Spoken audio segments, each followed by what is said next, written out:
BScಯ 4ನೇ ಸೆಮಿಸ್ಟರ್ನ ಪ್ರೀತಿಯ ವಿದ್ಯಾರ್ಥಿಗಳಿಗೆ ನಿಮ್ಮ ನೆಚ್ಚಿನ ಚಾನೆಲ್ ಆಗಿರುವ BJ ಸ್ಪರ್ಧಾ ಅಕಾಡೆಮಿಗೆ ಸ್ವಾಗತ ಸುಸ್ವಾಗತ. ಆತ್ಮೀಯ ವಿದ್ಯಾರ್ಥಿಗಳೇ, ರಾಣಿ ಚೆನ್ನಮ್ಮ ವಿಶ್ವವಿದ್ಯಾಲಯ ಬೆಳಗಾವಿ SCP ಪಠ್ಯಕ್ರಮ, ಇದು ಹೊಸ ಪಠ್ಯಕ್ರಮ. 4ನೇ ಸೆಮಿಸ್ಟರ್ನ ವಿದ್ಯಾರ್ಥಿಗಳಿಗೆ ಬೇಸಿಕ್ ಕನ್ನಡ ಪಠ್ಯಕ್ರಮ ಹೇಗಿದೆ ಅನ್ನೋದನ್ನು ಇಲ್ಲಿ ಚರ್ಚೆ ಮಾಡ್ತಾ ಇದ್ದೇನೆ. ಇನ್ನು ನಮ್ಮ ಚಾನಲ್ಗೆ ಯಾರೆಲ್ಲ ಸಬ್ಸ್ಕ್ರೈಬರ್ ಆಗಿಲ್ಲ ಆದಷ್ಟು ಬೇಗನೆ ಸಬ್ಸ್ಕ್ರೈಬ್ ಮಾಡಿಕೊಳ್ಳಿ, ಈ ಚಾನಲ್ನ ಉಪಯೋಗವನ್ನು ಪಡೆದುಕೊಳ್ಳಿ. ಮುಂದಿನ ತರಗತಿಗಳಲ್ಲಿ ಈ ಪಠ್ಯಕ್ಕೆ ಸಂಬಂಧಿಸಿದ ಈ ಕೋರ್ಸ್ಗೆ ಸಂಬಂಧಿಸಿದ ಗದ್ಯ ಪದ್ಯಗಳ ಸಾರಾಂಶ ಮತ್ತು 1 ಅಂಕದ ಟಿಪ್ಪಣಿ ಮಾದರಿಯ ದೀರ್ಘ ಪ್ರಬಂಧ ಮಾದರಿಯ ಉತ್ತರಗಳನ್ನು ನಾನಿಲ್ಲಿ ಚರ್ಚೆ ಮಾಡ್ತಾ ಇದ್ದೇನೆ. ವಿದ್ಯಾರ್ಥಿಗಳೇ, ಇಲ್ಲಿ ನಿಮಗೆ ಹೋದ ತರಗತಿಯಲ್ಲಿ ಇರುವ ಹಾಗೆ ಒಟ್ಟು 5 ಘಟಕಗಳನ್ನು ಇಲ್ಲಿ ಕೇಳಿದ್ದಾರೆ. ಘಟಕ 1ರಲ್ಲಿ ಕರುಣೆ ಎನ್ನುವಂಥ ಪರಿಕಲ್ಪನೆಯ ಮೇಲೆ ಘಟಕಗಳಿವೆ. ನಂತರ ಘಟಕ 2ರಲ್ಲಿ ಶಾಂತಿ ಅನ್ನುವಂಥ ಪರಿಕಲ್ಪನೆ, ಘಟಕ 3ರಲ್ಲಿ ಆಧುನಿಕತೆ ಅನ್ನುವಂಥ ಪರಿಕಲ್ಪನೆ, ಘಟಕ 4 ಬಹುಶಿಸ್ತೀಯ ಅರಿವು ಅಥವಾ ಅಧ್ಯಯನ, ಘಟಕ 5ರಲ್ಲಿ ಕೌಶಲ್ಯ ಕನ್ನಡ. ಬನ್ನಿ ವಿದ್ಯಾರ್ಥಿಗಳೇ, ಯಾವ್ಯಾವ ಪಠ್ಯಕ್ರಮ ಇದೆ ಅನ್ನೋದನ್ನು ಇಲ್ಲಿ ಚರ್ಚೆ ಮಾಡೋಣ. ಘಟಕ 1 ಕರುಣೆ ಎನ್ನುವಂಥ ಪರಿಕಲ್ಪನೆಯ ಮೇಲೆ. ಇಲ್ಲಿ 1ನೇ ಘಟಕ ಮನದೊಳಗೊಳಗೆ ಸತ್ತು ಹುಟ್ಟುತ್ತಿರುಪಳು ರಾಘವಂಕನ ಕಾವ್ಯ ಇದೆ. ಘಟಕ 2ರಲ್ಲಿ ಮತ್ತೆ ಬಂದಿದೆ ಯುಗಾದಿ, ಬಸವರಾಜ್ ಸಬರದವರು ಇದನ್ನು ಬರೀತಾರೆ. ನಂತರ ಕರುಣೆಯ ಪ್ರತೀಕವಾದ ಘಟಕ 3 ಕರುಣೆಯ ಪ್ರತೀಕವಾದ ಅಂಬೇಡ್ಕರ್ ಬಾಲ್ಯ, ಸೋಮಲಿಂಗ್ ಗೆನ್ನೂರು ಅವರು ಇದನ್ನು ಬರೀತಾರೆ. ನಂತರ ಘಟಕ 4 ವಜ್ರದ ಸರ, ಮೂಲ ಲೇಖನ ಮೋಪಾಸ ನೆಕ್ಲೆಸ್ ಅನ್ನುವಂಥ ಕೃತಿಯನ್ನು ಕನ್ನಡಕ್ಕೆ ಅನುವಾದ ಮಾಡಿದವರು PV ರಾಮಚಂದ್ರವರು. ನಂತರ ಶಾಂತಿ ಎನ್ನುವಂಥ ಪರಿಕಲ್ಪನೆ, ಘಟಕ 2ರಲ್ಲಿ ಶಾಂತಿ ಅನ್ನುವಂಥ ಪರಿಕಲ್ಪನೆ, ಸೋಮೇಶ್ವರ ಶತಕ, ಪುಲಿಗೆರೆಯ ಸೋಮನಾಥ ಬರೆದ ಸೋಮೇಶ್ವರ ಶತಕದಲ್ಲಿನ ಕೆಲವೊಂದಿಷ್ಟು ಆಯ್ದ ಪದ್ಯಗಳನ್ನು ಇಲ್ಲಿ ಕೊಟ್ಟಿದ್ದಾರೆ. ಪುಲಿಗೆರೆಯ ಸೋಮನಾಥ ಇದರ ಕವಿಯಾಗಿದ್ದಾನೆ. ಘಟಕ 6 ದಿವ್ಯ ಜ್ಯೋತಿ, DS ಕರ್ಕಿಯವರು ಇದನ್ನು ಬರೀತಾರೆ.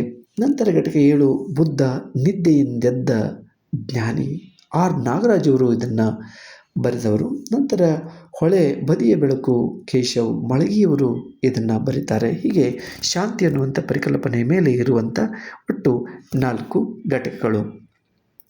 ಘಟಕ 3ರಲ್ಲಿ ಆಧುನಿಕತೆ ಅನ್ನುವಂಥ ಪರಿಕಲ್ಪನೆ ಇದೆ. ಘಟಕ 3 ಆಧುನಿಕತೆ ಅನ್ನುವಂಥ ಪರಿಕಲ್ಪನೆಯ ಮೇಲೆ ಘಟಕ 3ರಲ್ಲಿ ಇಷ್ಟು ಉಪಘಟಕಗಳಿವೆ. 9 ಪಯಣ, ಬುದ್ಧನ ಹಿಂಗಬೆರೆ ಅನ್ನುವಂಥದ್ದು ಇದರ ಲೇಖಕರು. ನಂತರ ಪರಿಹಾರದ ಹಕ್ಕಿ, ಸುಬ್ರಾಯ್ ಚೊಕ್ಕಾಡಿಯವರು ಇದನ್ನು ಬರೀತಾರೆ. 10ನೇ ಘಟಕ ಹಾರಿದ ಹಕ್ಕಿ ಸುಬ್ರಾಯ್ ಚೊಕ್ಕಾಡಿ. 11 ನೆನಪು ಸಿಹಿ ವರ್ತಮಾನ ಕಹಿ, ಬಸವರಾಜ್ ಕಟ್ಟಿಮನಿಯವರು ಇದನ್ನು ಬರೀತಾರೆ. 12 ಎಂದೂ ಒಡೆಯದ ಬಳೆಗಳು, ಸುಮಂಗಲ ಅವರು ಇದನ್ನು ಬರೀತಾರೆ. ನಂತರ 4ನೆಯ ಘಟಕ ಬಹುಶಿಸ್ತೀಯ ಅಧ್ಯಯನ. ಇಲ್ಲಿ ಶಾಂತಿ ಚಲನಚಿತ್ರದ ಪರಿಚಯ ನೋಡಿ. ಶಾಂತಿ ಚಲನಚಿತ್ರ ಪರಿಚಯ, ಕತೆ ನಿರ್ದೇಶನ ಬರಗೂರು ರಾಮಚಂದ್ರಪ್ಪನವರು ಮಾಡಿರ್ತಕ್ಕಂಥದ್ದು. ಈ ಚಲನಚಿತ್ರವನ್ನು ಪ್ರದರ್ಶಿಸುವುದು ಮತ್ತು 16 ದೃಷ್ಟಿಕೋನಗಳಿಂದ ಇದನ್ನು ವಿಮರ್ಶೆ ಮಾಡಿ ನೋಡುವುದು. 4 ಬಹುಶಿಸ್ತೀಯ ಅಧ್ಯಯನ. 5 ಕೌಶಲ್ಯ ಕನ್ನಡ. ಇಲ್ಲಿ ಬರವಣಿಗೆಯ ಕೌಶಲ್ಯಗಳನ್ನು ಇಟ್ಟಿದ್ದಾರೆ. ಬರವಣಿಗೆಯ ಅರ್ಥ, ಬರವಣಿಗೆಯ ಸ್ವರೂಪ ಮತ್ತು ಮಹತ್ವ, ಬರವಣಿಗೆಯ ಕಲೆಯ ಗುಣಲಕ್ಷಣಗಳು, ಬರವಣಿಗೆಯ ಪ್ರಮುಖ ನಿಯಮಗಳು, ಬರವಣಿಗೆಯ ಪ್ರಕಾರಗಳು, ಹಾಗೆ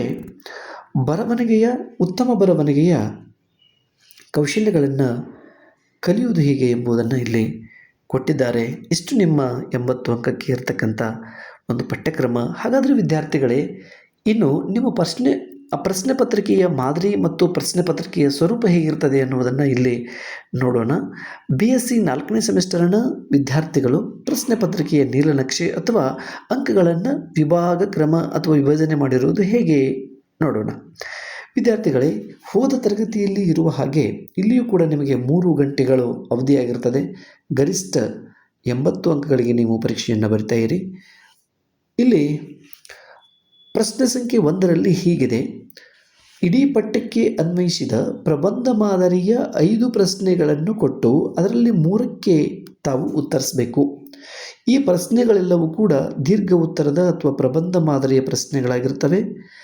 ಪ್ರತಿ ಘಟಕದಿಂದ ಕನಿಷ್ಠ ಒಂದು ಪ್ರಶ್ನೆ ಕಡ್ಡಾಯವಾಗಿ ಬರ್ತದೆ.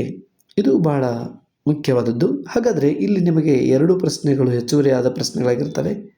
ಹಾಗಾದರೆ ಒಂದು ಪ್ರಶ್ನೆಗೆ 15 ಅಂಕ, ಒಟ್ಟು 3 ಪ್ರಶ್ನೆಗಳಿಗೆ ಉತ್ತರಿಸಬೇಕು. ಹಾಗಾದರೆ 15 ಮೂರಲೆ 45 ಅಂಕಗಳು ಒಟ್ಟು ಅಂಕ. ನಂತರ ಪ್ರಶ್ನೆ ಸಂಖ್ಯೆ 2ರಲ್ಲಿ ಹೀಗಿದೆ: ಇಡೀ ಪಠ್ಯಕ್ಕೆ ಅನ್ವಯಿಸಿದ ಟಿಪ್ಪಣಿ ರೂಪದ ಪ್ರಶ್ನೆಗಳು ಇರ್ತವೆ. 6 ಪ್ರಶ್ನೆಗಳನ್ನು ಕೊಟ್ಟು 4ಕ್ಕೆ ಉತ್ತರಿಸಬೇಕು. ಇಲ್ಲಿ ಪ್ರತಿ ಘಟಕದಿಂದ ಕನಿಷ್ಠ ಒಂದು ಪ್ರಶ್ನೆ ಕಡ್ಡಾಯವಾಗಿ ಬರ್ತದೆ. ಹಾಗಾದರೆ ಒಟ್ಟು ಘಟಕದಿಂದ ಅಥವಾ 5 ಘಟಕದಿಂದ ಒಂದೊಂದು ಪ್ರಶ್ನೆಗಳು ಇಲ್ಲಿ ಬರ್ತವೆ. 1ಕ್ಕೆ 5 ಅಂಕ, 4ಕ್ಕೆ ಉತ್ತರಿಸಬೇಕು. 5 4 20 ಒಟ್ಟು ಅಂಕಗಳು. ಇಲ್ಲಿ ಎಲ್ಲ ಘಟಕದಿಂದಲೂ ಕೂಡ ಒಂದೊಂದು ಪ್ರಶ್ನೆಗಳು ಬರ್ತವೆ. ಹಾಗಾದರೆ ಪ್ರಶ್ನೆ ಸಂಖ್ಯೆ 3: ಇಡೀ ಪಠ್ಯಕ್ಕೆ ಅನ್ವಯಿಸಿದ 15 ಪ್ರಶ್ನೆಗಳು 15 ಪ್ರಶ್ನೆಗಳು ಬರ್ತವೆ. ಪ್ರತಿಯೊಂದಕ್ಕೆ 1 ಅಂಕ, ಒಟ್ಟು 15 ಪ್ರಶ್ನೆಗಳಿಗೆ 15 ಅಂಕಗಳು, 1ಕ್ಕೆ 1 ಅಂಕ. ಹಾಗಾದರೆ 15ಕ್ಕೆ 15 ಕೂಡ ನೀವು ಇಲ್ಲಿ ಉತ್ತರಿಸಿದ್ದೇ ಆದರೆ ನಿಮಗೆ 15 ಅಂಕ ದೊರೆತು 100ಕ್ಕೆ 100 ಮಾಡುವಂಥ ಸಾಧ್ಯತೆ ಇಲ್ಲಿ ಸಿಗ್ತದೆ. ಏನಾದರೂ ಒಂದು ಅಂಕವನ್ನು ನೀವು ಏನಾದರೂ ಇಲ್ಲಿ ಕಳ್ಕೊಂಡ್ರೆ ನಿಮ್ಮ ಪೇಪರು 100ಕ್ಕೆ 100 ಆಗೋದಿಲ್ಲ. ಇಷ್ಟು ನಿಮ್ಮ ಪ್ರಶ್ನೆ ಪತ್ರಿಕೆಯ ಸ್ವರೂಪ ಆಗಿರ್ತದೆ. ಹಾಗಾದರೆ 20 ಆಂತರಿಕ ಅಂಕಗಳನ್ನು ಇಲ್ಲಿ ಹೇಗೆ ವಿಭಾಗಿಸ್ತಾರೆ ನೋಡಿ. ಇಲ್ಲಿ 5 ಅಂಕದ 2 ಆಂತರಿಕ ಪರೀಕ್ಷೆಗಳನ್ನು, ಕಿರು ಪರೀಕ್ಷೆಗಳನ್ನು ತೆಗೆದುಕೊಂಡು ಅವುಗಳನ್ನು 1ಕ್ಕೆ 5, ಇನ್ನೊಂದಕ್ಕೆ 5, ಒಟ್ಟು 10 ಅಂಕಗಳಾಗಿ ಇಲ್ಲಿ ವಿಭಾಗಿಸಬಹುದು. ಒಂದು ಆಂತರಿಕ ಪರೀಕ್ಷೆಗೆ 5 ಅಂಕ, ಎರಡನೇ ಆಂತರಿಕ ಪರೀಕ್ಷೆಗೆ 5 ಅಂಕ, ಒಟ್ಟು 10 ಅಂಕ. ಇನ್ನು 5 ಅಂಕದ ಒಂದು ನಿಯೋಜಿತ ಕಾರ್ಯ ಅಂದರೆ ನಿಮ್ಮ ಅಸೈನ್ಮೆಂಟು, ಅದಕ್ಕೆ 5 ಅಂಕ ಕೊಟ್ಟಿದ್ದಾರೆ. ನಂತರ ವಿದ್ಯಾರ್ಥಿಗಳ ಹಾಜರಾತಿ, ಇಟ್ ಮೀನ್ಸ್ ನಿಮ್ಮ ಅಟೆಂಡೆನ್ಸ್ಗೆ 5 ಅಂಕ. ಹೀಗೆ ನಿಮ್ಮ ಒಟ್ಟು 20 ಅಂಕಗಳನ್ನು ಈ ರೀತಿಯಾಗಿ ವಿಭಾಗಿಸಿದ್ದಾರೆ. ಇಂಟರ್ನಲ್ ಅಸೆಸ್ಮೆಂಟ್ 1, ಇಂಟರ್ನಲ್ ಅಸೆಸ್ಮೆಂಟ್ 2 ಎರಡೂ ಸೇರಿಸಿ 10 ಅಂಕ. ನಿಮ್ಮ ಅಸೈನ್ಮೆಂಟ್ಗೆ 5 ಅಂಕ, ನಿಮ್ಮ ಅಟೆಂಡೆನ್ಸ್ಗೆ 5 ಅಂಕ. ಹೋದ ತರಗತಿಯಲ್ಲಿ ಇರುವ ಹಾಗೆ ಇಲ್ಲಿಯೂ ಕೂಡ ಇದೆ. ವಿದ್ಯಾರ್ಥಿಗಳು ಇದನ್ನು ಚಚ್ಚು ತಪ್ಪದೆ ಪಾಲಿಸಬೇಕು. 80 ನಿಮ್ಮ ಪರೀಕ್ಷಾ ಅಂಕ, 20 ಆಂತರಿಕ ಅಂಕ, ಒಟ್ಟು 100 ಅಂಕಗಳು ನಿಮಗೆ ಈ ರೀತಿಯಾಗಿ ವಿಭಾಗವಾಗಿದ್ದಾವೆ. ಇಷ್ಟು ಮಾಹಿತಿಯನ್ನು ನೀವು ಆಲಿಸಿ ನಿಮ್ಮ ಪರೀಕ್ಷಾ ತಯಾರಿ ಮಾಡ್ಕೋಬೋದು. ಅಧಿಕವಾದ ಅಂಕ ನಿಮಗೆ ಸಿಗುವಂತಾಗಲಿ.